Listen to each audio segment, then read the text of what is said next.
Alright, welcome back for another replay cast. So, doing a replay because this match had a lot of lag in it, but it was a good one overall. So, we were playing as Tzeentch here. We got a Demon Prince of Tzeentch as our Lord.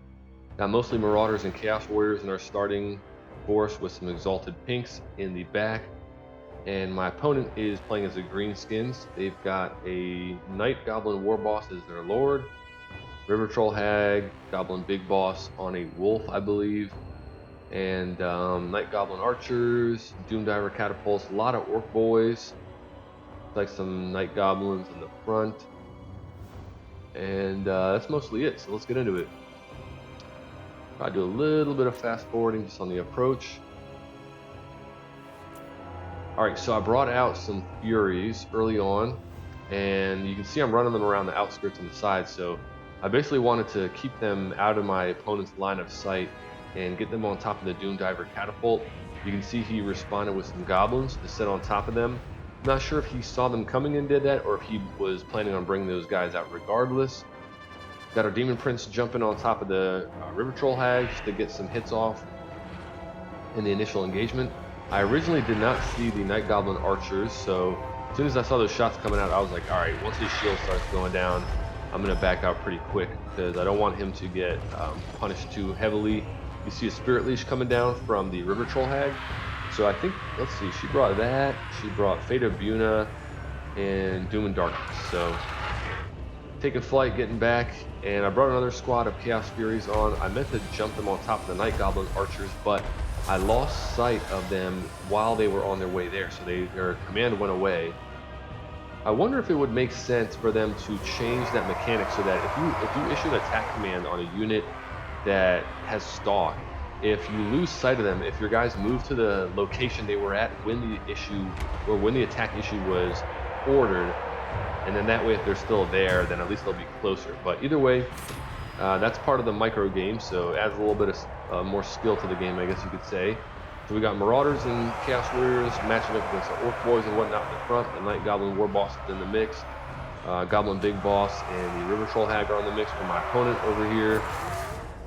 On the center point, we got Chaos Warriors lining up on both of the entrances and Marauders behind them. Exalted Pinks are going to sit in the back and just shoot into there. No play on point 3 so far. I brought some Marauders with spears, and my opponent on the other side has some Goblins coming, but I didn't see them because they're in the woods. So our Lord is going to jump back in here, try to get some damage off on the River Troll Hag and the Goblin Big Boss. They've got some Forest Goblin Spider Riders, the Death Creepers. What do these guys have? They have regeneration. I guess that's part of their specialty, although they get the weakness to fire just like any other unit with regeneration. And so that's basically that. So just a big blob fight over here. Infantry smacking up against infantry. You see the wad going down, so my opponent is going to get some combat stat buffs. I'm falling behind pretty far on the gold damage value right now, so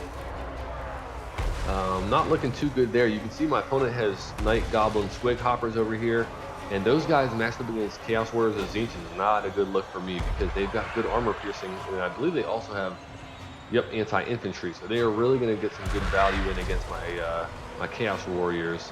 Not so much against the Marauders because these guys only have 15 armor, so they don't get as much of a payoff of that part of their stat line, but something to be aware of for anyone who likes playing these like chaos type factions, Tzeentch, Khorne, Nurgle, whatever. Exalted Pinks getting some shots in over here. I figured I'd just sit them on the back of the point and get some arcing fire into the melee there. I've got enough Marauders and Chaos Warriors in the front that even with the Squig Herd, they're not going to be able to shred through these guys too fast, and therefore we can put some use to that ammunition on these guys. Our Lord got hit pretty hard, so he's been taking Spirit Leeches, he's been taking hits from the Archers and whatnot. You can see these Forest Goblin Spider Riders were kind of tracking him down and just getting shots off on him, turning them around because they were running into my Chaos Warriors over here. But at this point, I'm starting to realize, okay, got to shift focus off of this point. He's got a lot of power over here. His catapults still have decent line of sight on this part of the map, and he's got Archers sitting up on a hillside, which is a good move on his part. And so we're going to shift away from there and play different parts of the map. So You can see I ended up telling my spears to go elsewhere because I didn't think Marauders with spears would be a good trade against goblins. Instead, I sent Forsaken, and they're going to try to bully these guys off the point and take point 3.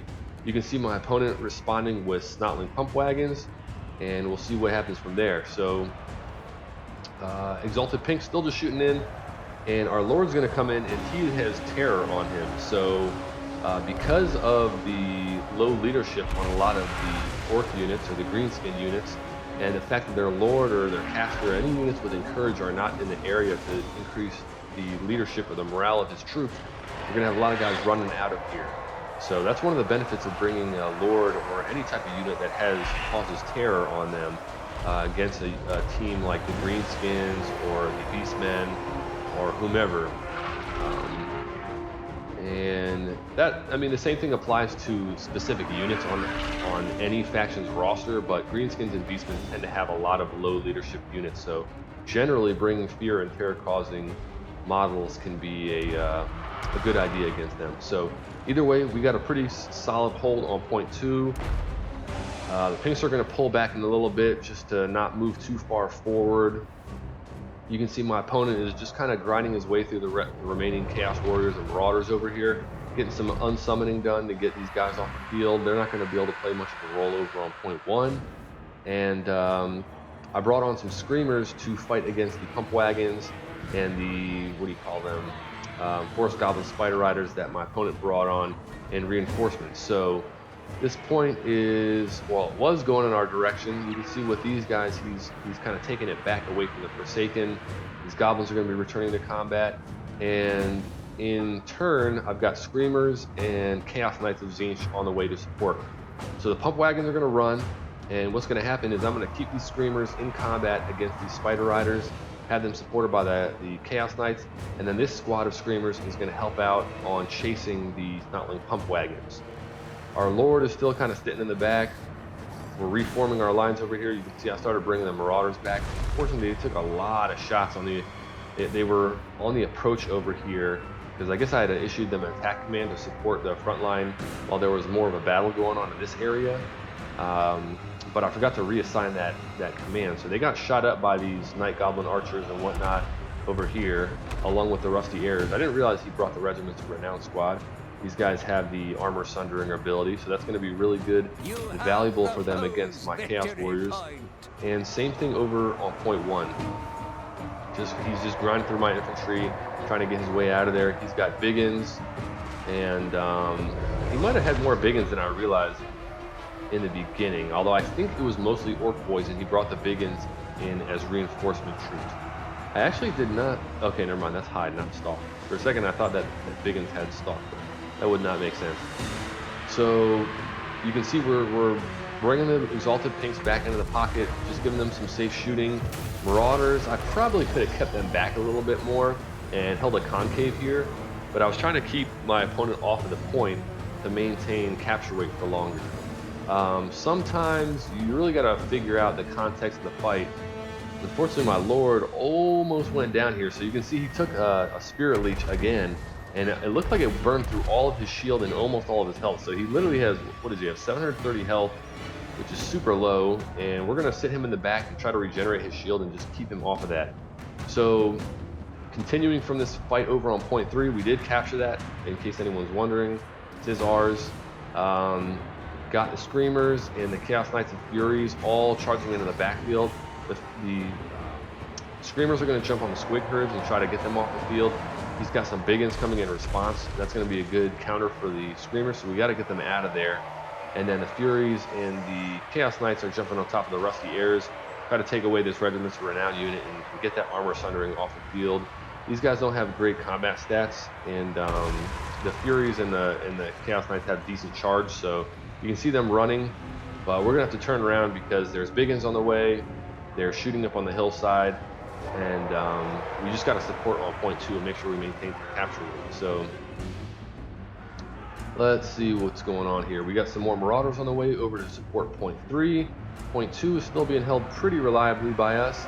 Chaos Knights charging in to kind of crash in the rear on those Goblins and hopefully crack their leadership. These guys are pretty puny as far as the Greenskin infantry go. I think it's their cheapest unit on their entire roster.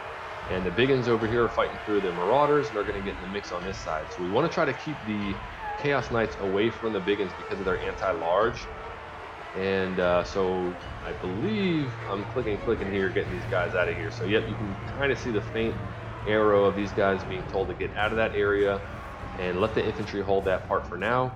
As far as reinforcements, we have Forsaken running over to point 1.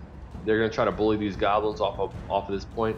I will note that I didn't see these Night Goblin archers again because these guys have the, where is it? I don't know why that keeps going away. The stalk ability. I think my cursor might have been dropping over top of other units and it was switching the card. But so outside of that, let's see. Chaos Knights coming over here to support against the Squig herd that's over here. Or Squig hoppers, I should say. I get confused between those two units. The Squig hoppers and herd are both large. I think the hoppers come in a larger squad unit size, but they're like a little bit weaker. Maybe the herd have less models, but they're a little bit more powerful per model. So my opponent's starting to take things back in his direction. You can see we're slightly ahead on the victory points. We got 2 points, and our opponent only has 1. He's holding on to point 1. And the Forsaken are going to start chasing these guys. You can see my opponent, he's paying attention to little stuff like this. For the most part, he's getting the goblins away, and he's going to pull them into the archer fire here. So these guys just get a little bit less of a reward for fighting a unit that's weak against them. And he's got Night Goblins coming to support over on the flank. So point 2 is now pretty handily in my opponent's hands. And right now we're just trying to figure out, okay, where do we have momentum on the field? Where can we get units in a position to support each other and whatnot? And how do we get rid of these guys? So this squad has been running around. I probably didn't catch much of it on the camera in this replay, but these guys have been running around. I think they started over here and went up and around this way, over here, through here, and back up here. So we got Furies and Screamers chasing them down. And they don't have crazy damage output, but man, they were giving me a bit of a problem there. They're very pacey. They got 92 speed. The Furies have better pace, but unfortunately what's happening is they're getting stuck up on a couple models, and then they have to make up all that distance to catch the remaining guys that have been running. So that was a bit of a problem for me. So we got Marauders sitting on point 3. They're going to be our little holding force for now. And the Chaos Warriors and Screamers and whatnot are trying to get in the mix elsewhere. So right now the problem is how do we get presence on a point 2 to deal with what he has? He has Biggins, more Biggins, Goblins. He's got his Night Goblin Warboss. Rusty Arrows are still on the field. Unfortunately, they came back, and he has other units in the area. So here's Squig herd. Like I was saying, yep, these guys have lower model count. They probably have some different stats. But I'm not going to try to check out all that right now. Brought on another squad of Furies. They're going to chase off these Orc boys. He's got Force Goblin Spider Riders with pretty good chevrons chasing down my Marauder Horsemen. I tried to get Marauder Horsemen over here to support the Forsaken, but that did not end up working too well. And at this point, if you can't tell, this game is going to be over. My opponent has a pretty good stranglehold on points 1 and 2. He's got a lot of mass in general. He doesn't have like crazy damage output, but he has a lot of mass. And I don't have enough of an infantry presence to really push through this. If I send Screamers in by themselves, if I send Chaos Knights in by themselves, Marauder Horsemen, whatever, they're really not going to be able to do too much damage, especially against the units that he has remaining. They need support. They need to be getting flanking charges and things like that. And I just don't have that. Plus the fact that I missed it, but a good while ago in this match, he got, I think, an Overcasted Spirit Leech, which gives the extra range, which I didn't know about, but someone in the comment section told me that. And he basically disappeared my Lord. So probably the last 5 minutes or so, maybe a little bit less, we've been fighting without our Lord, and so leadership crashed. And so all of our Marauders and whatnot are just lasting a little bit less in combat, and therefore capture weights become a problem, and that dominoed. So we had caught up on the gold value, but unfortunately things went by the wayside. So well played to my opponent. He did a really good job of microing his unit. I was pretty impressed by that. I was having trouble keeping up with all his movement and whatnot. He was doing a good job of picking good unit matchups and things, bringing on the appropriate responses to what I was doing.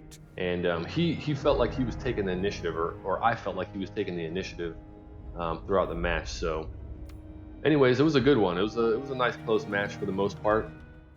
Our Lord, he didn't get too much value. Honestly, I shouldn't have had him taking as much arrow fire. The spirit leeches were inevitable. I think that was always going to happen, but I probably should have focused more on getting his shooting off the field and then bring this guy into the combat, and maybe sit back and cast the Galina's Golden Hounds, or however you pronounce that spell, in the blob fights. So anyways, not too much value on our Lord. The Exalted Pinks did pretty well. That's good value on them. The Chaos Warriors actually did better than, well, not better than I expected, but this one squad did. The Marauders didn't do great. Chaos Knights did decent. Forsaken, not so much. Screamers were okay. Marauder Horsemen, I handled poorly. Pink Horrors, I handled poorly. I didn't have them with support, so I kind of brought them on as my front line was cracking, and they ended up just getting jumped by squigs. The Furies didn't do great, honestly, and the Spears didn't do great either. So they got okay value, but they were resummoned. So for my opponent, his Warboss didn't get too much value, but he's not really meant to, I don't believe. I think this is supposed to be kind of be like a low value Lord that just, you know what I mean? He's not meant to play a huge role in combat, but it saves you money on other units in your roster. Giant River Troll Hag got pretty good value. A lot of this was from Spirit Leeches on my Lord. The Goblin Big Boss didn't do crazy value, but he was he was kind of keeping me distracted. There were times where I was trying to get on top of him with spears, and I think with my Lord and with screamers and whatnot. So let's see. The Archers did decent. Orc Boys, nothing crazy. Squig Herd, nothing crazy. Doom Diver got pretty good value. I'm not sure how much this thing cost. I can't remember if he brought it on with experience, or I doubt it accrued 6 chevrons with just 1200 value, but he might have brought it on with some experience. The Biggins did decent. They definitely kept my Screamers and my Chaos Knights out of situations that I would have preferred they could assist in. Wow, Squig Hoppers, these guys got a lot of value. Not Pump Wagons did decent. The Death Creepers did decent. These guys didn't get as much value as much as I thought, but he kept me distracted with them. I was chasing these guys with Furies and Screamers so much. Just gonna scroll through this for the sake of time. Nothing else too crazy. So I will say, I felt that if I had brought a Marauder with Spear frontline as opposed to the Chaos Warriors, so just standard Marauders and Marauders with Spears, I think this could have played out a lot differently. I got punished. The value that I put into these guys really got me punished because of the effectiveness of the Squig Herd and the Squig Hoppers. So I'm thinking against Greenskins, armored infantry is probably not a good idea, because they're not going to get a ton of payoff against Goblins and Orc Boys, but they're also going to get punished by the cheap anti-infantry armor-piercing units that also have pace on the Greenskin roster. So it's something for me to think about going forward when I face these guys. And yeah, that's an interesting matchup. The Greenskins have a huge roster, so they have a lot of flexibility from my understanding. But something I'll play around with more. I'm definitely going to be playing a decent amount of Tzeentch. And anyways, well played to my opponent. Thanks for watching, and I will see you on the next one.